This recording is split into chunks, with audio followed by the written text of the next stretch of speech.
அது வயசாக ஆக ஆக மரணம் நெருங்க நெருங்க நெருங்க அந்த இது லிக்விட் அந்த ஃப்ளூயிட் போய் ஆவியாகிட்டே இருக்குது, ஆவியாகிட்டே இருக்குது. புரோட்டீன் சுருங்குது, புரோட்டீன் குறையுது, கார்போஹைட்ரேட் குறையுது. எல்லாம் குறைய குறைய தசைகளில் இருக்கிறதா தசைகள் அப்படியே சுருங்கி சுருங்கி சுருங்கி போக ஆரம்பிக்குது. சுருங்கி போக ஆரம்பிச்சபோது எலும்பு வந்து சாலிடாக இருக்கிறதுனால எலும்பு வத்துறதில்ல.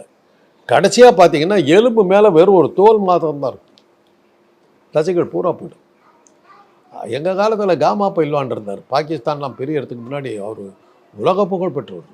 அவர் அடிச்சுக்கிறதுக்கு, அதாவது மல்யுத்தத்தில் அவர் அடிச்சுக்கிறதுக்கு ஆள் கிடையாது, நம்பர் 1, வேர்ல்டு நம்பர் 1 அப்படி இருந்தார். அவர் ஒரு ஃபேமஸ் ஃபோட்டோ என்னன்னா, ஒரு கைத்து கட்டில் ஒரு 20 பேரை உட்கார வச்சு அப்படியே அலக்க அப்படி தூக்கிட்டு நிற்பார்.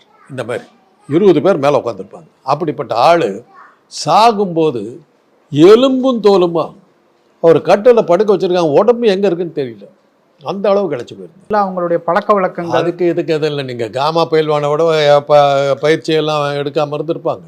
சாப்பாடெல்லாம் எப்படி சாப்பிட்ருப்பாங்க.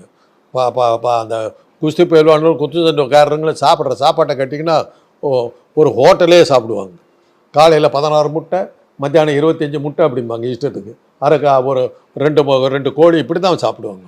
அந்த மாதிரிலாம் சாப்பிடுவாங்க. அவ்வளோ அதெல்லாம் எல்லாம் சாப்பிட்டாலும் என்ன பண்ணாலும் நீங்கள் வந்து இயற்கையை நீங்கள் வெல்ல முடியாதுங்க. நீங்கள் இன்றைக்கி என்ன பில்கேட்ஸும் அதானி எல்லாம் கோடி கணக்கில் சம்பாதிச்சிருக்காங்க, ஒன்றும் கிளவாக முடியாதா?